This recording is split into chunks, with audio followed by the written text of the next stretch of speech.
국민의힘 전당대회 당권 주자들이 일제히 한동훈 전 위원장을 겨냥하고 나섰습니다. 한 목소리로 배신의 정치를 꺼내들었는데요. 한동훈 전 위원장도 즉각 반박했습니다. 특히 지난 전당대회에서 학폭의 피해자였던 나경원 의원이 이번엔 가해자 쪽에 선 것 같아 안타깝다고 지적했는데요. 들어보겠습니다. 어떻게 생각하십니까? 2024년에 배신이란 말 많이 안 쓰잖아요. 일반적인 분들이 사회생활 하면서 뭐 지금 언론계 생활하면서 너는 날 배신했어 이런 말 쓰세요? 많이 안 쓰시죠? 많이 생경한 말인데요. 그리고 지금 이제 일종의 그 세 분들은 입을 맞춘 듯이 시기도 정확하게 맞춰서 그러고 계신데 일종의 공포 마케팅을 하고 계신 겁니다. 공포 마케팅이요? 예. 이러니까 나중에 이게 뭘로 이어지고 뭐 탄핵까지 할 거다. 이런 식의 마케팅의 이 과정이거든요. 그런 단계까지 말씀하시는 분들도 많이 계시죠. 그런데 그런 일은 일어나지도 않고요. 그런 일은 제가 막을 겁니다. 그리고 제가 제일 잘 막을 수 있지 않겠습니까? 그런데 이게 처음이 아닙니다. 그래요? 지난 3월에 예. 지난 작년 3월에 예. 김기현 대표가 당대표에 5% 있다가 막 몰려들어가지고 막 굉장히 지원을 했고 네. 인위적인 지원을 통해 가지고 당 대표가 됐었죠. 예. 그 당시에도 탄핵이 되니 누가 되면 탄핵이 되니 누가 배신의 정치니 이런 얘기 그대로 있었어요. 똑같은 레파토리입니다.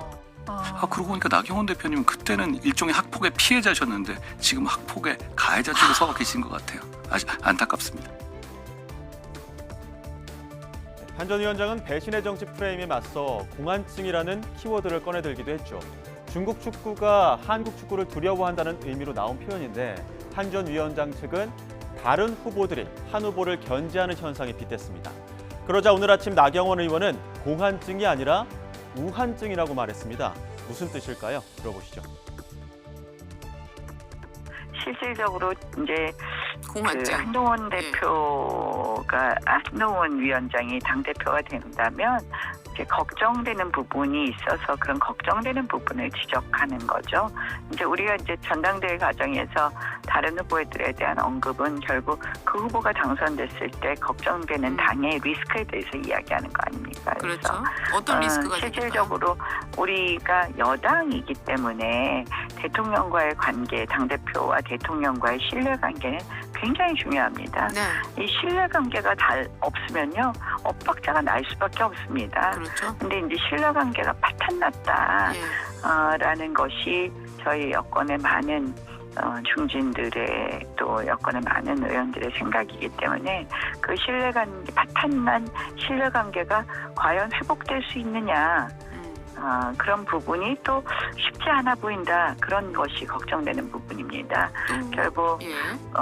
파탄난 신뢰관계가 회복하려면 이 사심보다는 국가나 이 당의 이익을 좀 우선해야 되는데 실질적으로 지금 대선 후보를 바로 가려는 생각이 굉장히 강하고 그런 생각 때문에 다시 당대표에 나온 것으로 알고 있는데요. 그렇다면은 그 파탄난 신뢰관계가 회복되기도 어렵겠구나 하는 그런 걱정이 많이 있습니다. 신뢰관계뿐만 공안증이 아니라 뭐라 그래야 될까요? 걱정되는 거죠. 한동훈 걱정된다. 그러면 우한증이라 그래야 됩니까? 한우려. 그래야 됩니까? 앞서 잠시 현장 연결해 드린 것처럼 지금 국회 운영위에서는 대통령실을 상대로 현안 질의가 한창입니다. 어떤 이야기가 오가고 있을까요? 오늘 아침 민주당 박성준 원내 운영수석 부대표가 미리 예고편을 밝혔는데요. 들어보겠습니다. 대통령의 현실 인식이 되게 중요하죠. 그리고 대통령 언어가 이런 것들이 왜 형성이 됐고 그것이 대통령의 행동으로 이어졌다고 볼 수 있는 문제이기 때문에 그럼 국정 운영하는 대통령이 이태원 참사에 대해서 어떻게 생각하느냐. 일반적 상식의 수준. 그러니까 우리가 얘기하는 대통령께서 그동안에 선거에서 얘기했던 공정과 상식. 이건 완전히 상식과는 먼 생각 아니겠습니까? 어떻게 특정 세력에서 유도되고 조작된 사건이라고 이태원 참사의 문제를 대통령이 바라봤느냐. 그러면 대통령의 이러한 현실 인식 수준이 국정 운영에 반영됐고 의사결정이 이루어졌다고 볼 수가 있는 거 아니겠습니까? 여기에 대해서 신랄하게 얘기를 해야 되는 거죠. 순직 해병과 관련된 이 대통령실의 윗선 개입 의혹에 대한 부분을 보도된 부분들이 있고 그것을 정리해서 아마 사실 확인에 대한 의원들의 질의가 있을 것 같고 있고요. 예. 또 김건희 여사의 명품백 수수 의혹과 관련된 부분도 있지 않겠습니까?